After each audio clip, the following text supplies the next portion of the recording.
નમસ્કાર, હું કુલીન ગુજરાત ન્યૂઝમાં આપનું સ્વાગત કરું છું। સૌપ્રથમ જોઈએ મુખ્ય સમાચાર।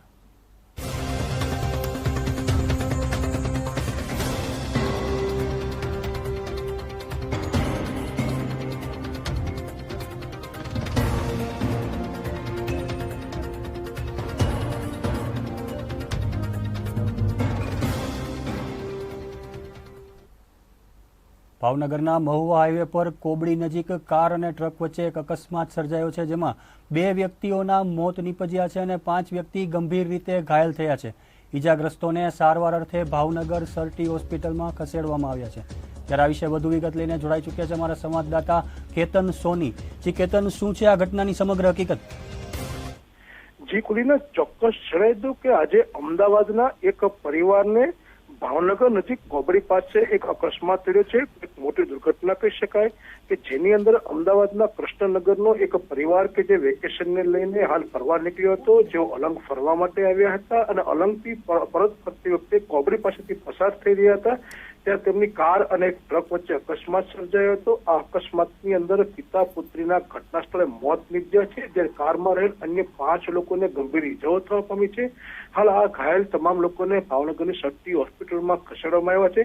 પોલીસ કાફલો સ્પોટ ઉપર પહોંચ્યો છે, પરિવારજનોના સગાવાળા છે પણ પહોંચી રહ્યા છે। ચોક્કસ કહી શકાય કે અમદાવાદના પરિવારને આજે ગોઝારો અકસ્માત થયો છે, જેની અંદર પિતા પુત્રી બંનેના ઘટના સ્થળે મોત નીપજ્યા છે।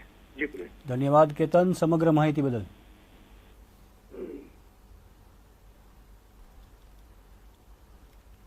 ભાવનગરના મહુવા હાઈવે પર કોબડી નજીક કાર અને ટ્રક વચ્ચે એક અકસ્માત સર્જાયો છે। અકસ્માતમાં 2 વ્યક્તિઓના ઘટના સ્થળે મોત નીપજ્યા છે, જ્યારે 5 વ્યક્તિ ગંભીર રીતે ઘાયલ થયા છે।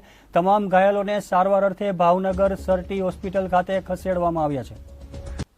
અમરેલી જિલ્લાના સામાન્ય માણસોને નાના સરકારી કામ માટે પડતી મુશ્કેલીઓ હવે મહદઅંશે હળવી થઈ જશે। અમરેલી કલેક્ટર દ્વારા આજે એવી જાહેરાત કરવામાં આવી છે કે આગામી તારીખ 5થી રાજ્ય સરકાર દ્વારા સેવા સેતુ નામનો કાર્યક્રમ અમલમાં મૂકવામાં આવી રહ્યો છે, જે અંતર્ગત સામાન્ય માણસના કોઈ પણ પ્રશ્નનું સ્થળ પર જ નિરાકરણ લાવવામાં આવશે।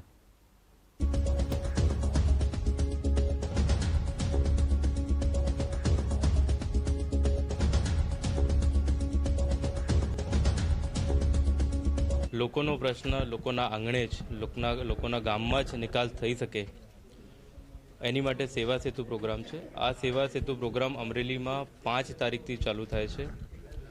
પ્રાંત કક્ષાના કોઈ એક ગામમાં 8થી 10 ગામના ક્લસ્ટરમાં આ પ્રોગ્રામ થશે। 8થી 10 ગામના લોકો એ કેમ્પના ગામમાં આવશે।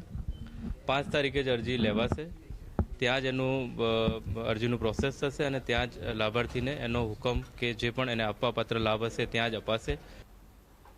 સલામત સવારી એસટી અમારી, આ સૂત્રને રાજકોટ એસટી વિભાગ દ્વારા સાર્થક કરી બતાવ્યું છે। રાજકોટ એસટી ડેપોએ દિવાળીના પર્વ નિમિત્તે લોકોને પૂરતી સુવિધાઓ પૂરી પાડીને અઢળક આવક રળી છે અને દિવાળીના પર્વ નિમિત્તે માત્ર 5 દિવસમાં જ એસટી તંત્રને 2 કરોડ 11 લાખ રૂપિયાની આવક થતાં એસટી તંત્રને દિવાળી ફળી હોય તેવું લાગી રહ્યું છે।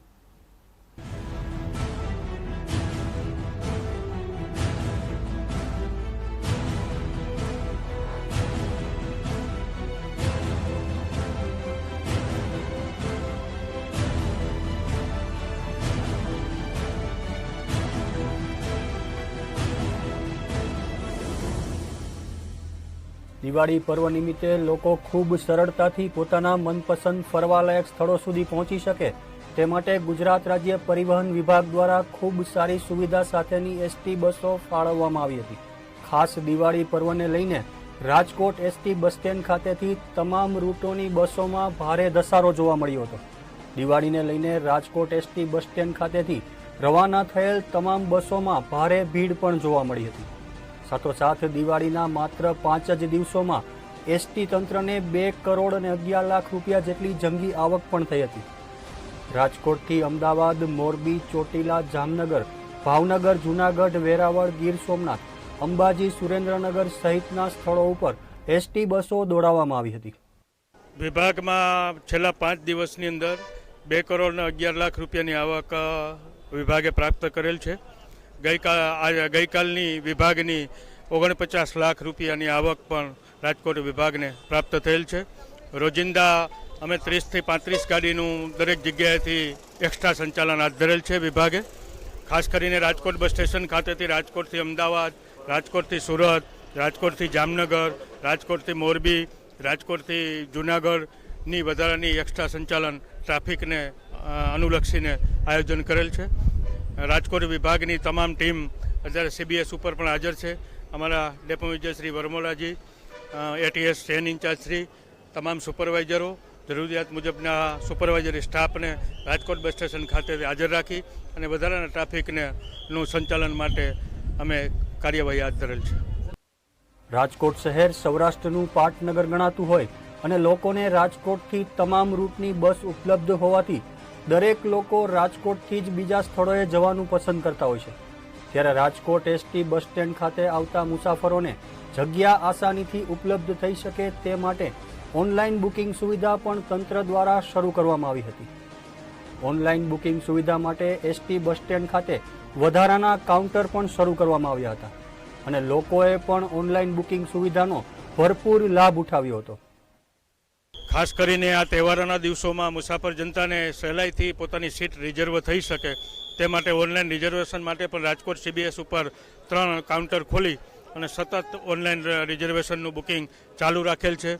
મુસાફર જનતાને આ તકે પણ એક વિનંતી કરવાની કે GSRTC.in વેબસાઇટ ઉપરથી પણ પોતાની ટિકિટ બુક એની જાતે પણ કરાવી શકે છે અને બસ સ્ટેશન ખાતે પણ અમે આવી વધારાના 2 કાઉન્ટર ખોલીની વ્યવસ્થા રાખેલ છે.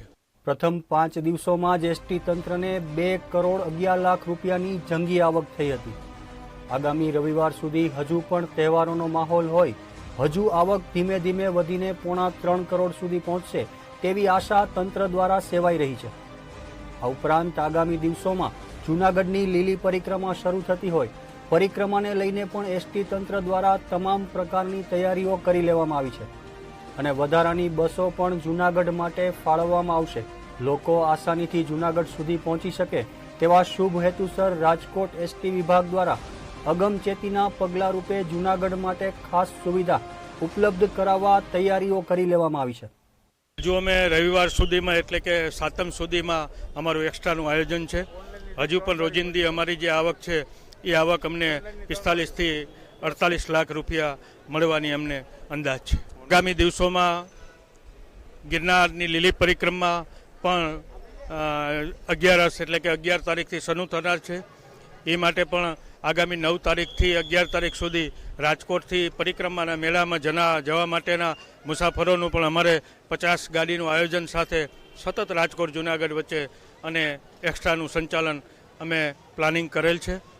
એટલે આ તકે પરિક્રમાના મેળામાં જૂનાગઢ ખાતે જનાર પ્રવાસીઓને પણ રાજકોટ બસ સ્ટેશન ખાતેથી વધારાની એક્સ્ટ્રાની બસોનું આયોજન અમારા દ્વારા હાથ ધરવામાં આવેલ છે. કોણ કહે છે ST તંત્ર ખોટમાં ચાલે છે?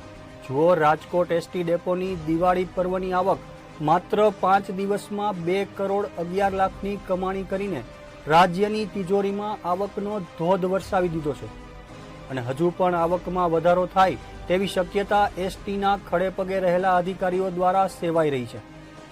કેમેરામેન જય ભિંડે સાથે રિપોર્ટર જિગ્નેશ જાની, ગુજરાત ન્યૂઝ, રાજકોટ.